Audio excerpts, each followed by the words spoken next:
Dr. Zareth stood in front of the large window in her new quarters aboard the Nexus Dawn. The stars looked the same as they did from her homeworld, but everything else felt different. She was the first Velthari doctor to work on a mixed crew ship. Her people were known across the galaxy for being the best doctors and surgeons. They were calm, logical, and never let emotions get in the way of good medicine.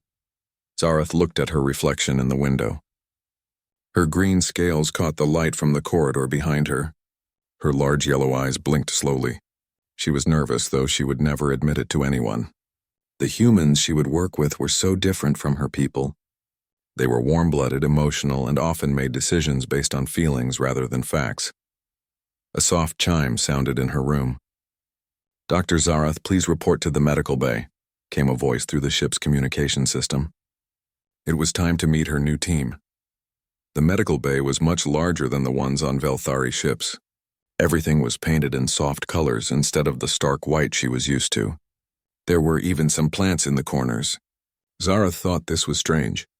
Plants served no medical purpose. "You must be Dr. Zareth," said a tall human woman with short brown hair. "I'm Dr. Kate Sullivan, the Chief Medical Officer. Welcome aboard." Kate extended her hand toward Zareth. The Velthari doctor looked at the hand for a moment before remembering that humans liked to shake hands when they met. She took Kate's hand briefly. The human's skin was warm and soft, so different from her own cool scales. "Thank you," Zareth said in careful English. She had studied the language, but speaking it was still new to her. "Let me introduce you to the rest of the team," Kate said with a smile. Zareth noticed that humans smiled a lot. Her people did not have this expression. A young man with dark hair walked over to them. "This is Ben Rodriguez, one of our best medics," Kate said. Ben smiled and offered his hand too. "Great to have you with us, Doc. I've read about Velthari medicine. Your surgical techniques are amazing." Zareth felt a small sense of pride. At least the humans respected her people's medical skills. "Thank you. I look forward to learning your methods as well." An alarm suddenly rang throughout the ship. Red lights began flashing. Kate's expression changed immediately from friendly to serious. "All medical staff to emergency stations," came an announcement. "We have received a distress call from the colony ship New Horizon.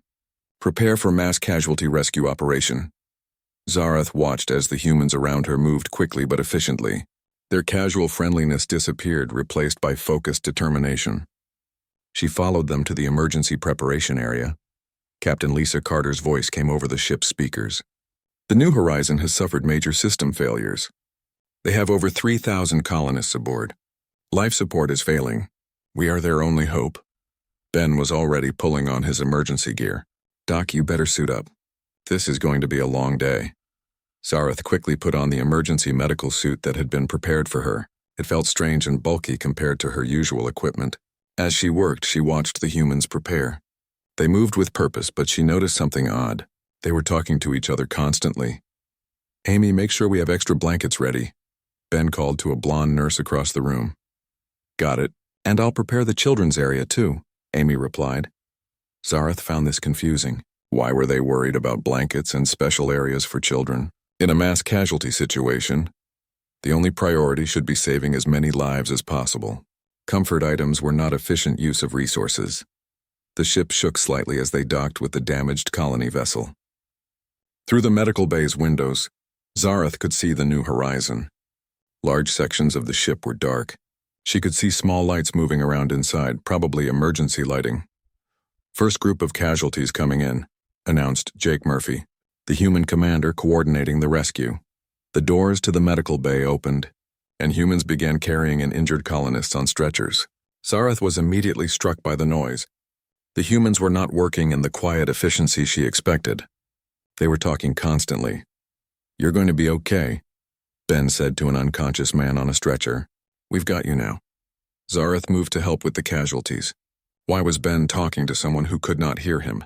It made no sense. She began her examination of an injured woman. The patient had a broken arm and some cuts, but nothing life-threatening. "Ma'am, can you tell me your name?" asked Amy, who was working on the next bed. "Carol?" "Carol Baker," the woman said weakly. "Hi, Carol, I'm Amy. You're safe now. We're going to take good care of you." Zareth watched this interaction while she worked on her own patient. Amy was spending time talking when she could be treating more patients. The Velthari doctor worked quickly and silently, fixing the woman's broken arm with efficient precision. More injured people kept coming. The medical bay filled with the sounds of crying, talking, and what the humans called comfort words. Zareth found it very distracting. On Velthari medical ships, doctors worked in calm silence. She noticed that Ben had not moved from his first patient, even though the man was stable. Ben was still talking to him, checking on him, adjusting his blanket. Meanwhile, Zareth had already treated 4 patients in the same time. "Ben," she called over, "your patient is stable. There are others who need help." Ben looked at her with surprise. "I know he's stable, Doc, but he's scared. He doesn't know where his family is." "That is not a medical problem," Zareth replied. Ben stared at her for a moment. "Maybe not where you come from, but here it is." Dr. Sullivan appeared beside them. "How are we doing with the first wave?" "Dr. Zareth has been incredibly fast," Amy said. "She's treated twice as many patients as anyone else." Kate nodded approvingly, but Zareth noticed she was also watching Ben comfort his patient. "Good work, both of you. Ben, how is Mr. Martinez doing?" "Better now that he knows his daughter is safe. Tony found her in the children's group." Zareth listened to this conversation with growing confusion. They were keeping track of patients' family members? They were telling patients about their relatives? This seemed like a waste of valuable time and resources during an emergency. As the hours passed, more injured colonists arrived. Zareth continued to work with mechanical efficiency. She repaired broken bones, treated burns, and stopped bleeding faster than any of the human doctors, but she began to notice something strange. Her patients did not seem as comfortable as the ones treated by the human medical staff. They asked more questions. They seemed more anxious. Some even asked to be moved to different doctors. One elderly man named Frank Wilson looked at her with fearful eyes. "Are you going to hurt me?" he asked. Zareth was puzzled. "I am repairing your injuries. The procedure will cause minimal pain." Frank looked even more scared. Ben appeared beside the bed. "Hey Frank, this is Dr. Zareth. She's one of the best doctors in the galaxy. She's going to fix you right up. But she's... Frank struggled to find words. "Different?" "Yeah, she is. But different can be really good. Her people invented half the medical techniques we use." Zareth watched as Ben's words seemed to calm the old man. Frank relaxed and let her continue her work. But she kept thinking about what had just happened. Ben had spent 2 minutes talking when he could have been treating other patients. Yet somehow those 2 minutes had made her job easier. As the day continued, Zareth found herself watching the human medical team more carefully. They did things that made no logical sense. Yet their patients seemed to recover faster and with less complications than she expected. She was beginning to realize that human medicine was more complex than she had thought. They were not just treating injuries and diseases. They were treating something else too. Something she did not understand yet, but she was determined to learn. The emergency continued through the night. Zareth had been working for 18 hours straight, but her cold-blooded body could handle long periods of activity better than the warm-blooded humans. She watched as Amy and Ben took short breaks to eat and drink, something her people rarely needed to do during medical emergencies. "Dr. Zareth," called Dr. Sullivan from across the medical bay, "we need to expand into the cargo bay. We're running out of space." More injured colonists kept arriving from the New Horizon. The ship's life support was failing faster than expected. Jake Murphy's voice came over the speakers every few hours with updates, and each one sounded more urgent than the last. "The New Horizon's main power core is unstable," he announced. "We need to evacuate everyone within the next 12 hours. Zareth moved efficiently between patients in the expanded medical area. The cargo bay had been quickly converted into a temporary hospital. Human crew members had brought in extra lights, beds, and medical equipment. But they had also brought things that confused her. Pictures from the ship's recreation areas, plants, and even a music player that filled the space with soft sounds. "Why do you play music during medical treatment?" she asked Ben as they worked side by side. Ben looked up from the young girl he was treating. The child had a broken leg and was crying softly. "It helps people feel less scared," he said. "Music can be medicine too." Zareth watched as the little girl's crying slowed when a gentle song began playing. The child's heart rate dropped on the monitor. Her breathing became more regular. This made no scientific sense to Zareth, yet the evidence was right in front of her. "What is your name?" Ben asked the girl. Sophie, she whispered. That's a beautiful name, Sophie. I'm Ben. This is Dr. Zarath. She's from a planet far away, and she's really good at fixing broken bones. Sophie looked at Zarath with wide eyes. Are you an alien? Zarath hesitated. Children made her uncomfortable. They were unpredictable and emotional. Yes, she said simply. Cool, Sophie said, her fear seeming to disappear. Do you have superpowers? Ben laughed. She kind of does. She can fix your leg so it's even stronger than before. As Zarath worked on Sophie's leg, the child asked her many questions. Where was her planet? What did her family look like? Did she have pets? Zarath answered briefly, focusing on her medical work. But she noticed that Sophie stayed calm and still while she talked, making the procedure easier. Across the room, Amy was working with an elderly woman named Margaret Hoffman. Margaret had internal injuries and was very sick. According to Velthari medical standards, she was not likely to survive. The logical choice would be to make her comfortable and focus resources on patients with better chances. But Amy was not following logic. She sat beside Margaret's bed holding her wrinkled hand. My granddaughter is getting married next month, Margaret said weakly. I wanted to see her in her wedding dress. Tell me about her, Amy said softly. What's her name? Jenny. She's such a beautiful girl. Smart too. She's going to be a teacher. Zarath watched this interaction while she finished with Sophie. Amy was not performing any medical procedures. She was just sitting and listening. This seemed like a complete waste of time during a medical emergency. But then Zarath noticed something strange. Margaret's vital signs were more stable now. Her breathing was easier. Her heart rate had improved. Somehow Amy's presence and attention were having a measurable medical effect. Dr. Zarath called Dr. Ryan Foster from the other side of the cargo bay. Can you help me with this patient? Ryan was a young doctor, probably new to emergency medicine. He was working on a man with severe burns. The patient was conscious but clearly in great pain. His name is David Gray, Ryan said as Zarath approached. He was working in the New Horizons engine room when the accident happened. Zarath began examining David's injuries. They were serious but treatable. She prepared to begin the standard Velthari burn treatment protocol, which was fast and effective. This is going to hurt, she told David as she prepared the medical instruments. David's eyes widened with fear. His breathing became rapid and shallow. The monitors showed his stress levels rising quickly. Ryan stepped forward. David, I know you're scared. But Dr. Zarath is the best at this kind of injury. She's going to take away your pain and help you heal. I can't handle more pain, David said through gritted teeth. You don't have to handle it alone, Ryan said. We're going to give you medicine for the pain, and I'm going to stay right here with you. You can squeeze my hand if you need to.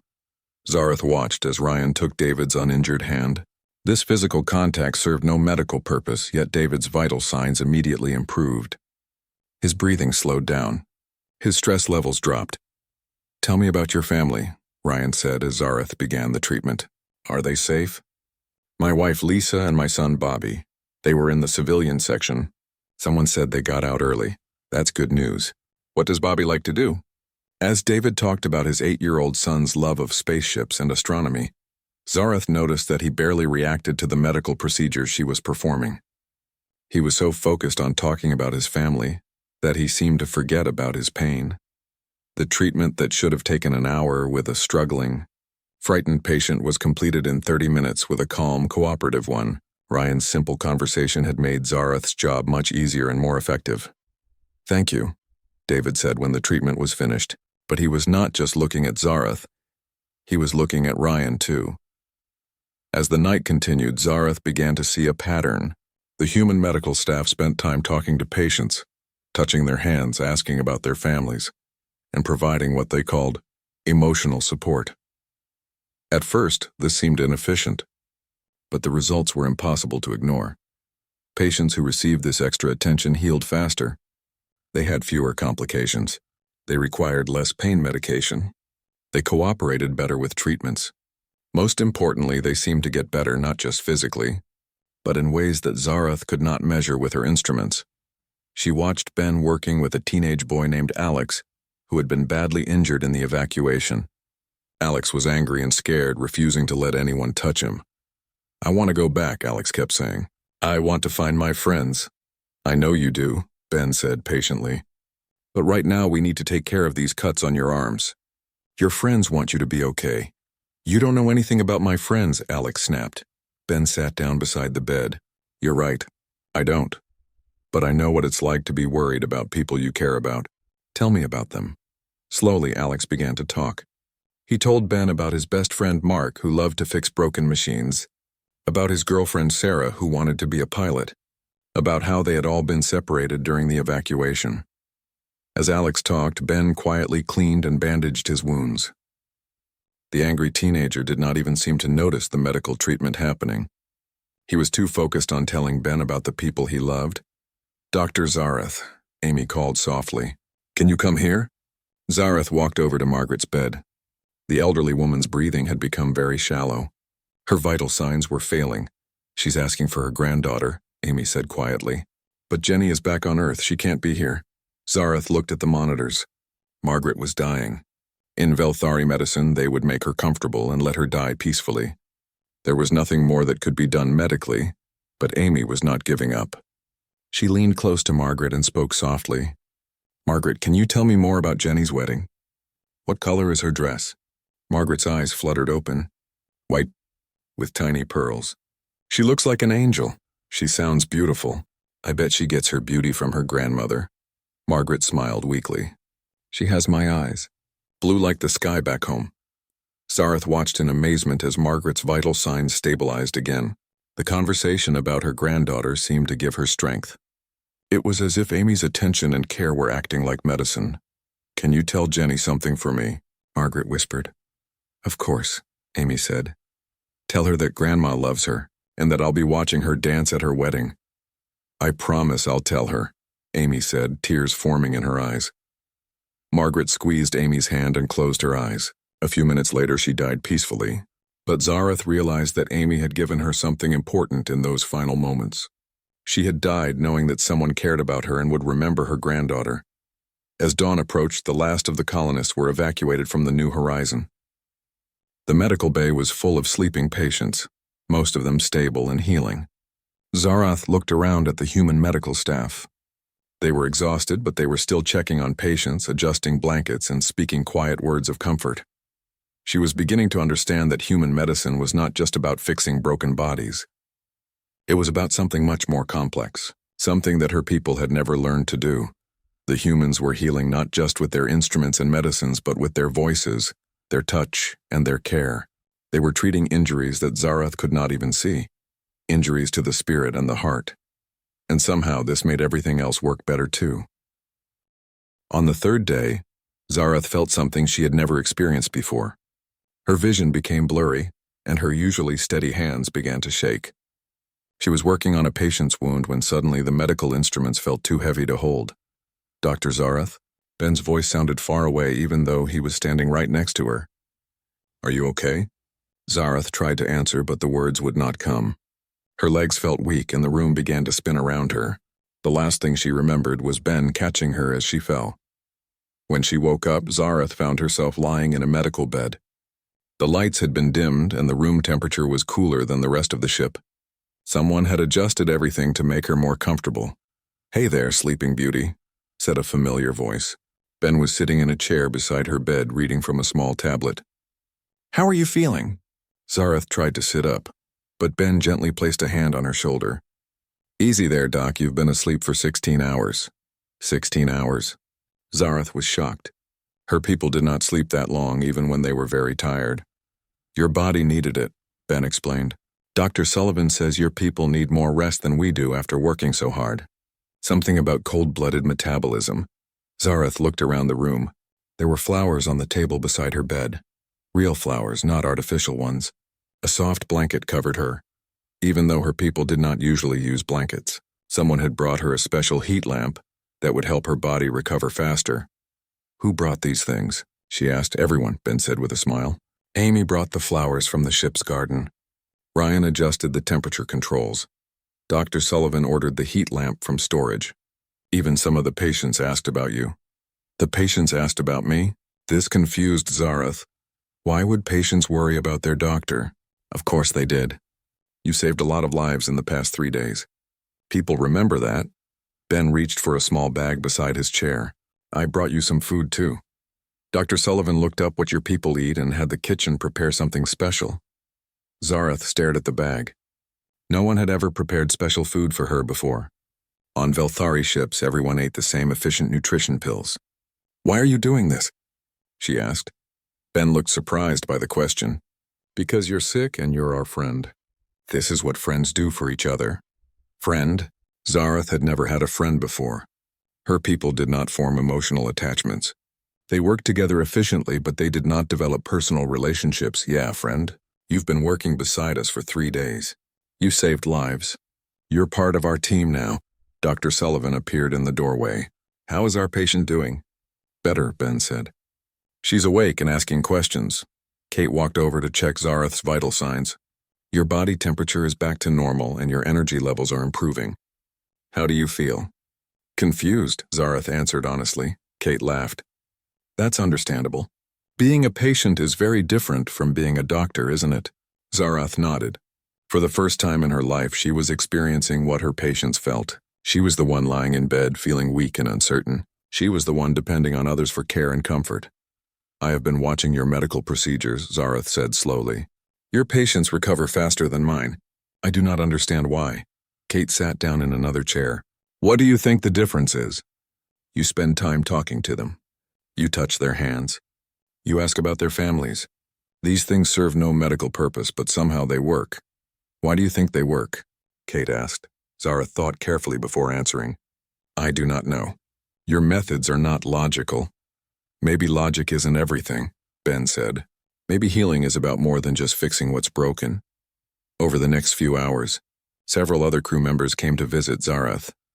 Amy brought her fresh flowers and told her about the patients who were asking when she would return to work. Ryan brought her a book about human medicine to read while she recovered. Even some of the rescued colonists stopped by to thank her.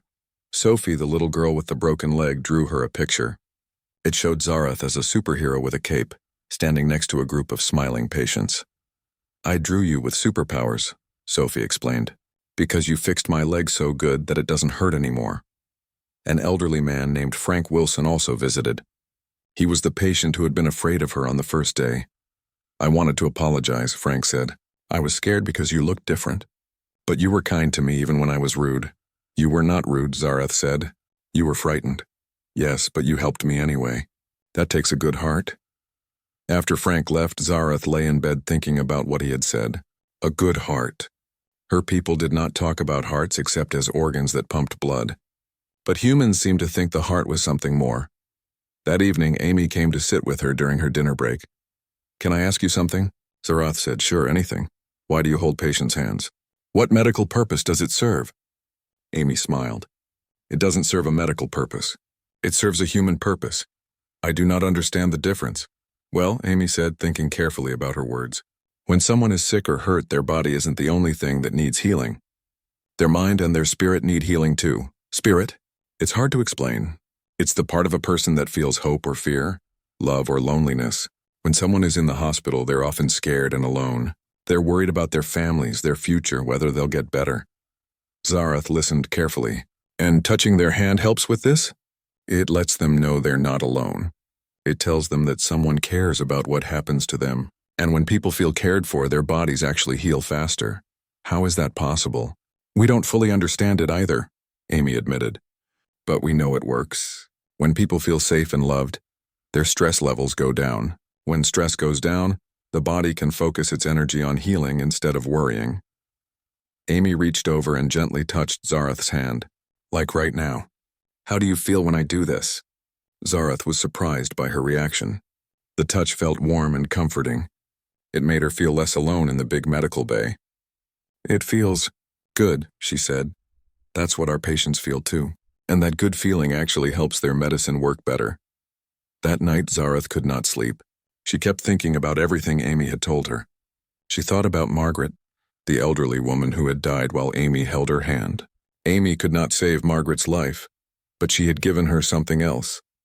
Comfort in her final moments, and a promise that her granddaughter would know she was loved. She thought about David. The burn patient who had stopped feeling pain when Ryan let him talk about his son. She thought about Sophie, who had been brave during her treatment because Ben had made her feel special and important. She thought about all the small acts of kindness she had witnessed, the adjusted blankets, the gentle words, the time spent listening to patients' stories. None of these things appeared in medical textbooks, but they all seemed to be important parts of human healing. The next morning, Dr. Sullivan came to check on her again. "I think I am ready to return to work," Zareth said. "Are you sure? You could take another day to rest, I am sure, but I would like to try something different." "What do you mean?" "I would like to learn more about human medical methods. Not just the technical procedures, but the other things. The talking and the touching and the caring." Kate smiled. "I think that's a wonderful idea." "But why the change?" Zareth thought about her answer. "Because I have been a patient now. I know what it feels like to be weak and scared and dependent on others. And I know that the medicine you gave me was not just pills and treatments. It was also kindness. And how did that make you feel?" "It made me feel warm," Zareth said. "Not warm in my body, but warm in some other way." "Is that what you call the heart?" "I think you're beginning to understand," Kate said. "Yes, that warmth you felt.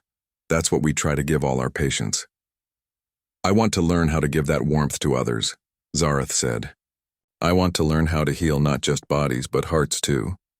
Kate reached over and squeezed Zareth's hand gently. "I think you're going to be an amazing doctor, Dr. Zareth. Not just technically amazing, but truly amazing."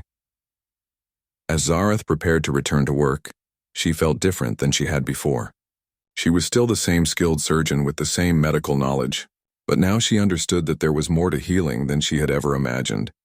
She was ready to learn how humans turned medicine into something that could touch not just the body, but the soul. When Zareth returned to the medical bay, she felt nervous in a way she had never felt before. She was about to try something completely new, combining her people's precise medical skills with the human approach to healing. Her first patient was a middle-aged man named Robert Clark. He had injured his back during the evacuation and needed surgery to repair damaged nerves. Normally, Zareth would have simply explained the procedure and begun working, but today she decided to try something different. "Mr. Clark," she said, sitting down beside his bed instead of standing over him. "Before we begin, I would like to know how you are feeling." Robert looked surprised. "Well, my back hurts a lot, but I guess you already know that. I mean how you are feeling in other ways. Are you worried about the surgery?" Robert's expression changed. "Yeah, actually I am. I've never had surgery before, and I keep thinking about my wife. She's in the refugee section and I haven't seen her since yesterday." Zareth felt an unfamiliar urge to comfort him. "Would you like me to ask someone to check on your wife? We can make sure she knows you are safe." "You would do that?" Robert's eyes brightened. "Of course. What is her name?" "Linda. Linda Clark. She has brown hair and she's probably very worried." Zareth asked Amy to find Linda and bring her to see Robert before the surgery. While they waited, she explained the procedure to Robert in simple terms, making sure he understood what would happen. "The surgery will repair the damaged nerves in your back," she explained. "You will be asleep during the procedure, and when you wake up, the pain should be much less. Will I be able to walk normally again?" Robert asked. "Yes. The repair should restore full function to your legs." When Linda arrived, she rushed to Robert's bedside and took his hand. Zareth watched as Robert's vital signs immediately improved. His heart rate slowed down and his breathing became more relaxed. "I was so scared," Linda said, tears in her eyes. "I didn't know where you were." "I'm okay," Robert said. "And Dr. Zareth is going to fix my back." Linda looked at Zareth with gratitude. "Thank you for letting me see him." During the surgery, Zareth performed with her usual technical precision. But when Robert woke up, she stayed beside his bed instead of immediately moving to the next patient. "How do you feel?" she asked. "Better," Robert said, moving his legs slightly. "I can feel my feet again." "That is good. Your wife is waiting outside. Would you like to see her?" "Yes, please." Zareth brought Linda in and she watched as the couple held hands and smiled at each other. Robert's pain medication was working, but Zareth could see that Linda's presence was providing a different kind of healing. Over the next few days, Zareth continued to experiment with human methods. She began asking patients about their families, their worries, and their hopes. She spent time explaining procedures and answering questions, She even tried holding patients' hands when they were frightened. The results were remarkable. Her patients were more relaxed during treatments. They healed faster and had fewer complications. Most surprisingly, they began asking for her specifically when they needed medical care. But not everyone was happy with her changes. Commander Thekvar, the Velthari medical officer who supervised her work, called her to his office after a week. "Dr. Zarath," he said in the formal Velthari language, "I have been observing your recent medical practices. Your efficiency has decreased by 30%. But my patient outcomes have improved by 50%. Zarath replied. "That is irrelevant. Efficiency is what matters. You are spending too much time on non-medical activities." Zarath felt frustrated. "Commander, these activities are medical. They help patients heal better." "Emotion is not medicine," Thekvar said firmly. "It is a weakness that clouds judgment. You are becoming contaminated by human sentiment." "What if human sentiment is actually a form of advanced medicine?" Zarath asked. Thekvar's large eyes narrowed. "That is impossible. Our people have practiced medicine for thousands of years. We have perfected the art of healing. Humans are primitive in comparison." "But their patients get better faster," Zarath insisted. "Coincidence? Or perhaps their bodies are simply weaker and require emotional comfort because they cannot handle proper medical treatment." Zarath left the meeting feeling troubled. She had always respected Commander Thekvar and her people's medical traditions, but she could not ignore what she had seen and experienced. The conflict came to a head 2 days later when a young colonist named Danny Walsh was brought to the medical bay. Danny was 8 years old and had been badly injured during the evacuation. He had internal bleeding and needed immediate surgery to save his life.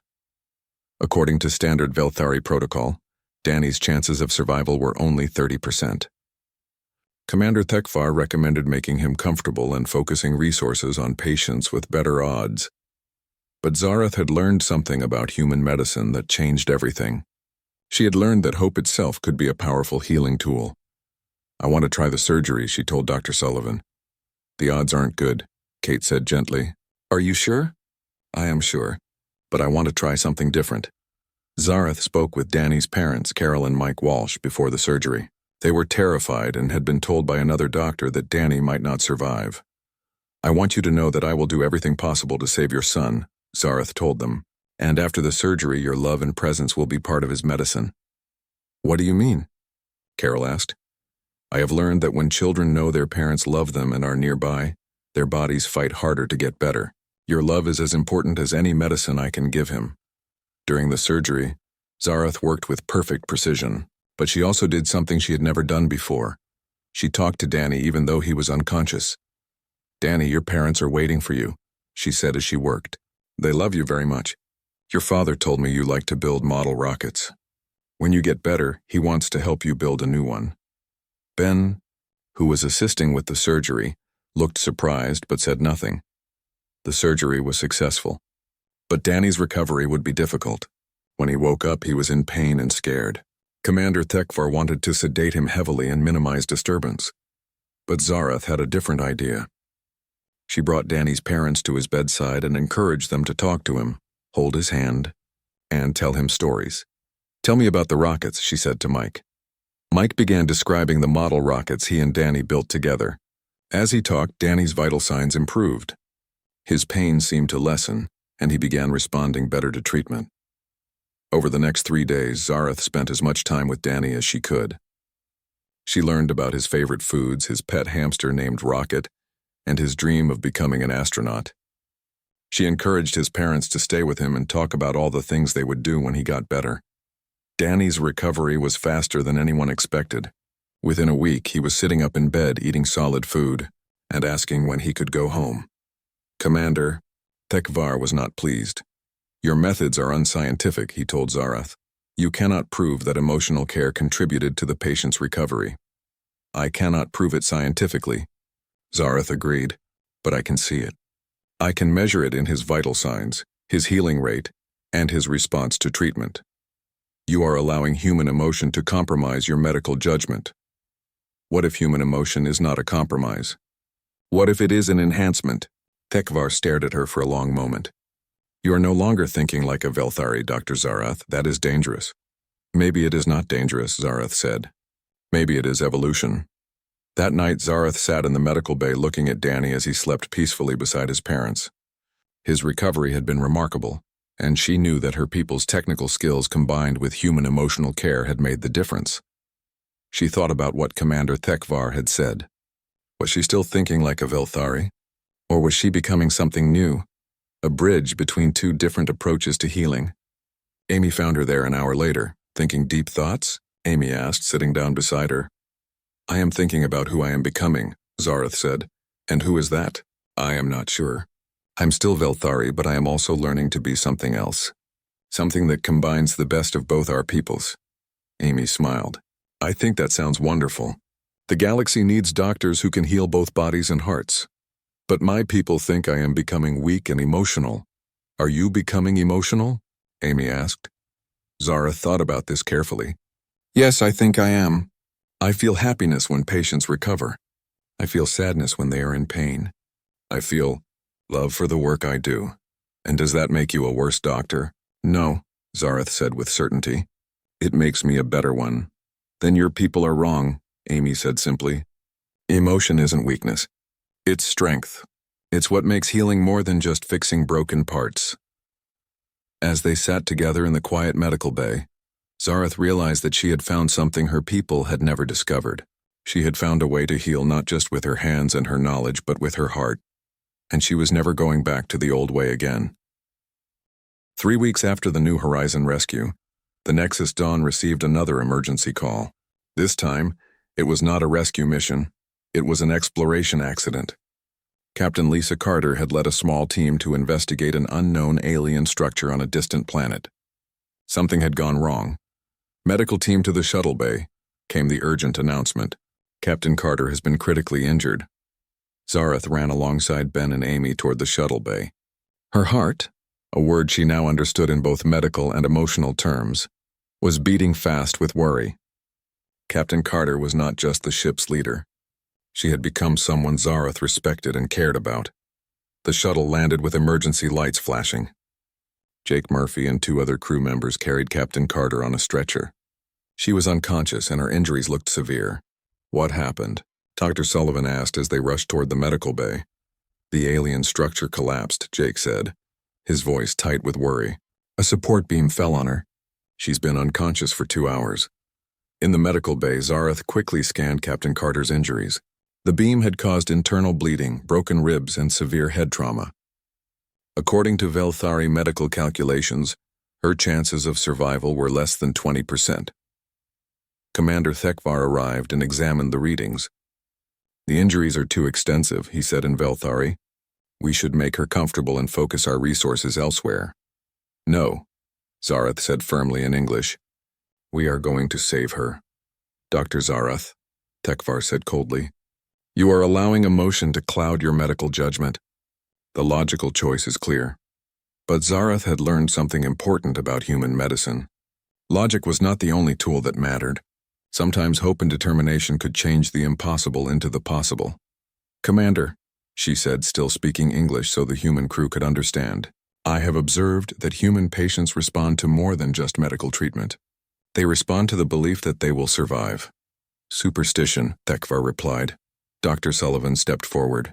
With respect, Commander, Dr. Zareth has been getting remarkable results with her integrated approach. I think we should try everything possible. Zareth began the complex surgery to repair Captain Carter's internal injuries. As she worked, she noticed that the human crew members were gathering outside the medical bay. Through the window, she could see dozens of people waiting for news. Ben, she called. Tell me about Captain Carter. Ben looked surprised by the request but began talking as he assisted with the surgery. She's the best captain I've ever served with. Fairbrave always puts her crew first. She once stayed behind on a dangerous planet to make sure everyone else got to safety. Amy, what else? Zareth asked as she worked on the damaged organs.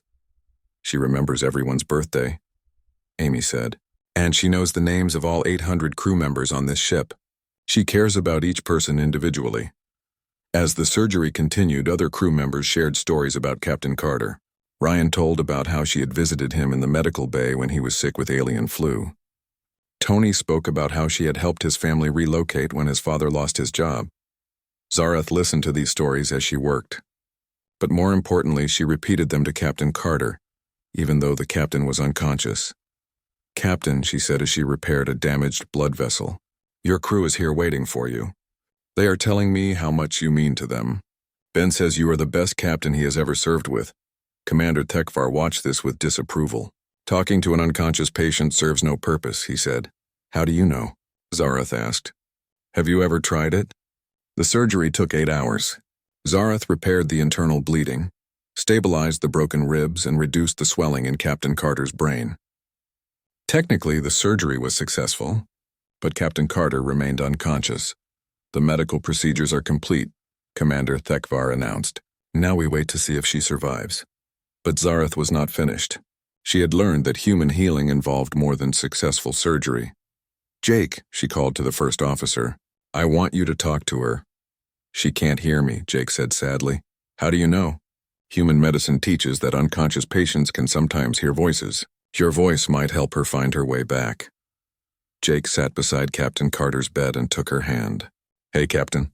It's Jake. The whole crew is here waiting for you. We need you to wake up." Over the next 3 days, crew members took turns sitting with Captain Carter. They told her about ship operations, shared jokes, and read her reports from Starfleet Command.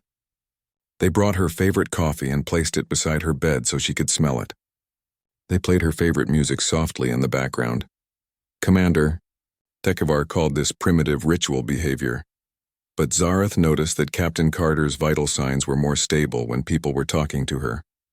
On the 4th day, Zareth was checking Captain Carter's neural activity when she noticed something interesting. The brain scan showed increased activity when certain voices spoke to her. "Amy," she called excitedly. "Look at this." Her brain responds more when Jake talks to her. Amy studied the readings. That makes sense. Jake has been her first officer for 3 years. His voice is familiar and comforting. Zareth realized that the human approach to healing had a scientific basis after all. The emotional connections between people created real, measurable medical effects. She decided to try something new. "Jake, I want you to tell her about the mission. Tell her that her crew needs her leadership." Jake leaned close to Captain Carter's ear. "Captain, we're approaching the Centauri system. We need your orders for the next phase of exploration. The crew is ready, but we need our captain." Captain Carter's neural activity increased dramatically. Her eyes began to move beneath her closed eyelids. "Keep talking," Zareth urged. "Remember when we first met?" Jake continued. "You said that exploration was about more than discovering new worlds. It was about bringing out the best in people. You've done that for all of us, Captain. Now let us help bring out the best in you." Captain Carter's fingers moved slightly. Then her eyes opened. "Jake?" she whispered weakly. The medical bay erupted in quiet celebration. Amy wiped tears from her eyes. Ben grinned broadly. Even Dr. Sullivan looked amazed, but Commander Tekvar remained skeptical. "Coincidence," he said. "She would have recovered anyway." Zareth looked at him calmly. "Commander, I have been observing human medicine for weeks. Their recovery rates are consistently higher than ours. Their patients have fewer complications. They heal faster and more completely. This is not coincidence. Then what is it? It is medicine that treats the whole person, not just the injured parts. It is medicine that understands that healing requires not just technical skill, but also hope, love, and connection." Captain Carter's recovery was faster than anyone expected. Within a week, she was sitting up in bed, reviewing ship reports and meeting with her senior staff. But Zareth noticed that her recovery was not just physical. The attention and care she had received from her crew had healed something deeper. "Thank you," Captain Carter said to Zareth during one of her final checkups. "Not just for the surgery, but for everything else. For bringing my crew to me when I needed them most."